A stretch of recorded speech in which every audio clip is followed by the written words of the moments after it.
Good morning and thanks for tuning in. I'm Kelly from CompTIA, and today we're talking about tech tips you should know to crush your online test. I have a special guest today that you may recognize from previous broadcasts. Would you like to introduce yourself, Randy? Yes, ma'am. I'm Randy Gross. I'm the CIO for CompTIA and also Executive Vice President over our certification operations side of the business. Thanks for making the time to join us, Randy. I appreciate it. So before we get into the content, make sure that you're commenting with where you're tuning in from. It's really exciting for us to see where this broadcast goes to and helps us develop content that aims more towards a global audience. So today's broadcast, we're going to talk a little bit about the tech tips that you need to know. As I mentioned, we're going to break this out into a couple of sections. We're going to talk about the things that you need to know before you sign up for an exam to make sure that you're a good candidate for it. We're going to talk about things you should do to prepare for test day. And then we're also going to talk about what you should do if something goes unexpectedly wrong. Throughout all of this, make sure that you put your questions and comments in the comments section of this broadcast, and we will be happy to address those at the end of this. So let's get into it, Randy. Let's talk about the things that you should know before you sign up for an online exam. So where do we get started? Where you get started is think about a couple different things. The first one is really basic. Do I have an environment that is conducive to doing online testing? What does that mean? That means you're going to need to have an environment that has a closed door, something that's quiet, that doesn't have a lot of external noise, something where you're going to be able to focus and get the maximum amount of concentration you can. If you think of it in terms of what does a testing center provide? If you haven't done a testing center before, it's a quiet environment. It's something where other people are very respectful of your space and of everything you're trying to do, and you're really there to only take a test. If you think in terms of those, you basically are creating a testing center. This could be at your home. This could be in an office. There's a number of other places that people come up, but you have to have that space. It's got to be free and clear of clutter. You can't obviously have books open and ready to take, ready to answer the questions. They are not open book tests, if you don't know that. Even things behind you, even things behind you, you've really got to take, you've got to be aware of it's there, because again, we're trying to make this experience is going to be the same and equivalent as a testing center experience, meaning fair for everyone. So fair at a testing center means fair at your home or office as well. I like to say my office is a really bad example. It's not closed. I definitely have books everywhere. There's like half drink cups of coffee. I would not be a good candidate for online testing. Yeah, and what'll happen is, you'll take pictures of your environment and you'll submit those to the proctor. So they'll take a look at that and they'll say, okay, move this, change this, whatever, and you take it, in all the areas around you. So they'll have a sense of what you need to do. But the point here is do all that ahead of time, and you'll save yourself a lot of hassle.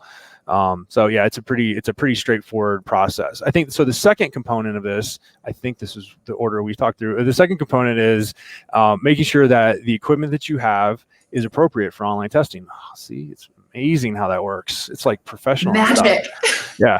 So I think, the one question we get a lot is, what kind of webcam do I need? What kind of computer do I need? What kind of broadband connection do I need? Oh, on and on and on. So the important part here is, in terms of, let's start at the very basic level and think of this in terms of one of our core exams. You can use a Windows machine or you can use a Mac, period. Those are the two options that are available. No tablets, no iPhones, no Linux, nothing. It's Windows and Macs. That's what's available now. I don't like being harsh like that, but that's just true. So we don't need to debate that. It is what it is. The second one is a reliable internet connection. Reliable is the key word here. You have to have the ability to stay consistently connected. So it's persistent connection is key here. If you keep dropping in and out, it's actually affecting your ability to take the test effectively. And ironically, if you are consistently forcing that, you're going to harm yourself doing it.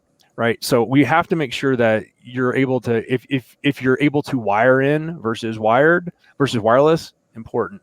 You can get it done with wireless. I'm not saying you can't, but if you use your computer ever for video conferencing or anything, you can see things get laggy versus not. So if there's a way that you can run that cable 20 feet from your router to your machine, please do that.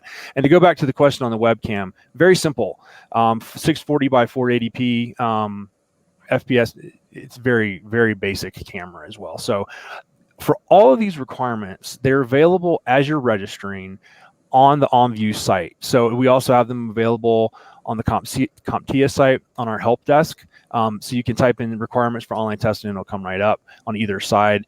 The important part there again is the consistency of the equipment, making sure that works. You'll also, as you're doing this, you're going to do a system test. It's going to make sure that everything you have is compatible internet browsers as well, that you're able to handle all that. So that information is there. The thing that's fun about all this is an IT test, but we encourage you to read the directions. That's really important. Read the directions. They're all over the place. Kelly and I are on this call right now specifically so that we can tell you, go read the directions. Here's the directions that we wrote down. Go find them and read them. And all of the resource materials that you need to find those directions are linked in the description box for this. There are several resources there that detail all of the nitty-gritty that Randy is going through. So another common thing that I want to make sure that we touch on before you decide if you're a good candidate for online testing is a very basic one that we've answered a lot of questions on, and it is making sure that you have the right time zone. So Randy, do you want to talk a little bit to that one as well? Yeah, it's been interesting. We've had, thousands of people take the exam so far. And so it's been great in the last 2 months to have that ability. And we're really thankful that OnView is available for all of you to take. There's little idiosyncrasies that as you do things and with thousands of people that they pop right up. So when you register for a testing center or for an OnView exam, you are going to have to make sure that you're in the right time zone. The way you do that is when you set your profile up, you will select a time zone as part of just your standard profile. Where this becomes a problem is a couple different things that we've noticed so far. People obviously who move don't update their time zone. So if you've taken one of our exams before, you moved from New York to California, there you go. I think the second component of that is if in the military especially, there's people that move around quite a bit and you have to pay attention to that. So as you're setting your appointments, double check your time zone. And then when you pick your time, make sure that is also displayed in the correct time. So I live in mountain time. I'm in the middle of a forest, clearly looking at mountains, not in very, very appropriate to take an exam, really. Very picturesque. Yeah, right. So I think you have to really just make sure that it's such a basic thing. And it's something that what happens if you don't do this and you set the wrong appointment is you've got to reschedule. It's incredibly frustrating. There won't be availability and your appointment won't be there. So you have to really just pay that little bit of attention. It takes 10 seconds to double check it and it will save you a lot of frustration. We've had people be very frustrated when they need to take a test at a particular time they can't. So just encouraging everyone to do that. It's just one of those little things that we found.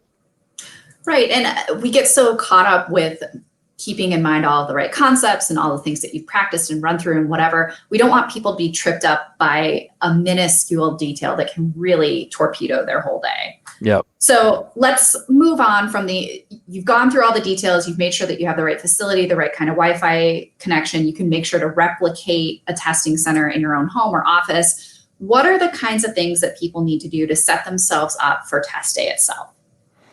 So for test day itself, it's very similar to the way you would think about a testing center. Treat it like an appointment. Treat it like something that you are going to, this sounds basic, but get dressed for, thinking through the way that you're going to be doing something in a professional environment to set your mind in the right place. This has been, generally folks are make that happen as part of online testing. But it's something that I think setting your mind in that and getting that mindset is key. Online testing has been around for a while, and a lot of folks, as they've come out of college, have taken dozens of online exams and they've been proctored and they're used to it. For folks who haven't done that, it can be a little bit different the first time they do it, but quickly they realize that it's very equivalent. So, and if you think back to the environment, making sure your environment is comfortable and familiar to you, you're able to really have an idea of exactly how you like your desk, the height, where it is in the room, all those things. Make sure that that's all set up. I think that to me is something that's critical to just setting your mind in the right place. And I know I've said that a couple of times, but it's really important. We've seen a lot of success with online testing so far, and we just want to make sure people are able to have that. Yeah, go ahead. Oh, I was just going to say the ritual of going to a testing center and going through all of these different steps definitely puts you in a physical and mental place to succeed. We want to replicate that as much as possible at home so that you're having the same experience across the board. Exactly. And it can be even as simple as, making sure people don't come in the room. So be very aware that if someone comes in your room, there's a very high likelihood that I will stop the exam and you will lose the voucher. Because if your mom comes into a testing center and starts talking to you, I'm going to do the same thing. Or obviously Pearson Vue proctors are going to do the same thing. So it seems really comfortable, and I get that, but we have to keep things fair for everyone, and that means the same behaviors no matter where you are. So that's again, it's something that you don't even think about it. Like it just happens, and I understand what's going on. However, you really have to make sure that area is clear. This includes pets, it includes kids, it includes TVs on the background, all that stuff. Like this is a professional exam, and you need to treat it like that. We just got a pro tip from Ray T. Don't forget that babysitter. I forgot the babysitter. I'm sorry. Yeah, make sure that you've figured it out. I really can't be much more dogmatic about this and just drill it into the ground, but I'm trying. It's very simple, but and I know this is not like obvious stuff that's going to help you ace an exam, but it can prevent you from either getting blocked or just being distracted in a way that you don't want to be. Right, exactly. So we've talked a little bit about getting ready for exam day, making sure that you're replicating the environment, cleaning things up, running the system requirements. But the best laid plans sometimes just fall apart. So let's talk about troubleshooting, about what happens if something doesn't go according to plan during test day. So what are the steps that people should be taking during the exam? Yeah. So one, I think, and Kelly gets a lot of these questions, as do we on our help desk. Sometimes people have been waiting for a proctor to come on. That's happened a couple different times. And there's general guidance that you're going to see, and I'm going to drill this one into the ground too. As you're waiting, generally you're going to see a prompt that says wait for about 15 minutes. So wait a little bit longer than that. If you're waiting past 15 minutes, you need to chat with, if the proctor's not available, you chat with Pearson Vue Help. There's a site that you'll see when you're going to look at the system requirements, where there's a site on the side that says live help from Pearson Vue. Go to that, tell them what's going on, and they can help you get in. We're working on ways of making a lot of that stuff automated, but as we're going through growing pains, and we appreciate your patience as we really try to dial this in. It does happen, and that's a very important step you can take to eliminate a lot of your frustration. And we're working really hard to make sure that frustration goes. But again, if you have anything happen, it's not just the waiting, but anything else that goes wrong, it's incredibly important to go directly into that link. You can either chat or also raise a ticket, and they will help you get through and figure out, making sure we can reset the voucher, making sure we can reschedule you, things along those lines. I'll say this too. There is some time where absolutely the application goes wrong. There's a lot of times where people don't read the instructions. You got to read what's in front of you, because we have spent a lot of time. If there is an error that happens, we've got error handling that's there. So please, please, please. I know that everyone, of course, reads through all the documentation there is all the time, right? I mean, it's instructions, and it actually should be very straightforward and apparent to you without having to read a whole ton of stuff. However, because this is something that is still relatively new, please read the prompt, and it will help you get through without being frustrated on it. So those prompts will save. We estimate roughly 25 to 50% of issues if you just read what's going on, and you can help sort of triage that thing as well. So, and then along with those sides, don't skip that system test. If you do, and your computer doesn't work the way it should, or your environment isn't set up, then you're going to lose. Testing centers are actually reopening too, and there's a chance that some people cannot test online. The vast majority of people can, but if you can't, forcing that is guaranteed to frustrate you. When we hear stories of people trying 5, 6, 7 times, unfortunately, that's not always on the system. Sometimes it's on their end, where they might have a machine that doesn't work quite as well, et cetera. So just be aware that there's convenience we're adding here, but there's also consistency that's kind of hard to address as well.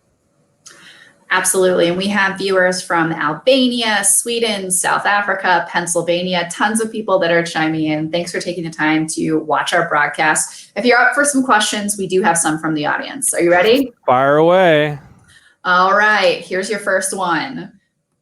The question is from, I am going to mispronounce your name. I apologize for that. Lemuel Cooper. He asks, what happens if there's a technical issue that is not on your end on the day of the exam? Yeah, good question. And what we do, what I described earlier with raising a ticket with Pearson Vue directly is the way to go. So if you go to the OnView site where you look at the system requirements, on the right-hand side, you'll see a live link for Pearson to chat with them. So it'll be there. If the system's not working, it should kick you out of the secure browser and you can log in and tell them what's going on.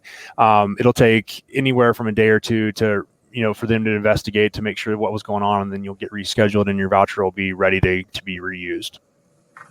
All right, we have another one from Lyric Green. That one's a little easier for me to pronounce. How many cameras do I need to test for an online exam? It's a trick question. I like the question though. So you're gonna need one during the exam. So that question is similar to what Kelly and I have right now. It's going to be facing directly on you. So what's going to happen is they're going to be they will see you. You will not see a proctor on the other side, but rest assured there is one there. They will either talk with you or they will chat with you on a text chat. The one thing actually that you can do, but you don't necessarily have to have, but it makes it a lot easier, is if you have your cell phone, what you'll do, you'll take a picture of your environment in 4 different areas. So front, back, side, left, and right. And what that ends up doing, what the proctor then looks at that when you upload those pictures and they look at your environment. So during an exam, one camera, before the exam, one camera, but they're generally different. If your cell phone is not working, you actually will be able to use your webcam in order to take a picture of your environment. So it's pretty basic. And again, if you look at the resolution requirements, I don't even think they make cameras below that now, generally. Some older laptops probably, but yeah, I would just go double check that, and you'll be able to do that during the system test. Awesome. And we have a question from Kevin Spears. This one I actually have the answer to. He's asking, is there a list of these requirements somewhere? And yes, absolutely. Check the links that are in the description for this broadcast. There's all the information that you need about the system requirements, setting up, registering. There's even a Your Questions Answered blog post that just went live today. So check that out. I do have another question. I got to scroll through. Just give me a second. All right. This one is from Mitchell Marbo. He would like to know if no one's supposed to be in the room, can you talk to yourself during the exam? No, you cannot. And I understand that my wife actually talks to herself to work through stuff. So I totally understand the question, and I understand why you'd ask. Unfortunately not. And the reason for that is pretty simple.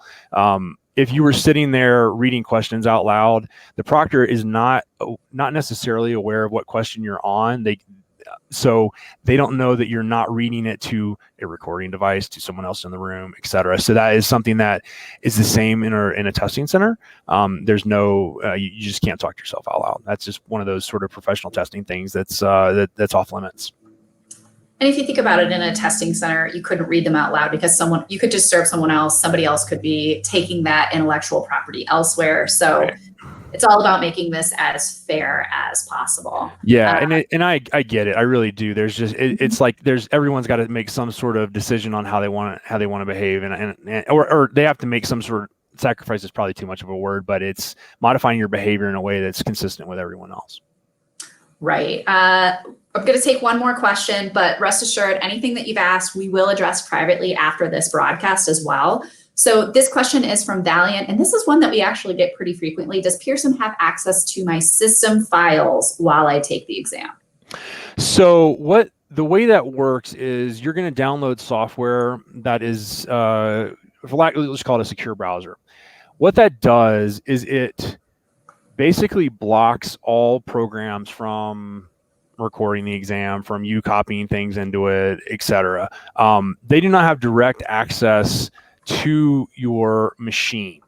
But what it does do is, I think that I might have misstated that. They're not going to go into your system files at all and do that. That's not the way that the system is designed. It's designed to lock everything else out, if that makes sense. So they're not poking around in your computer.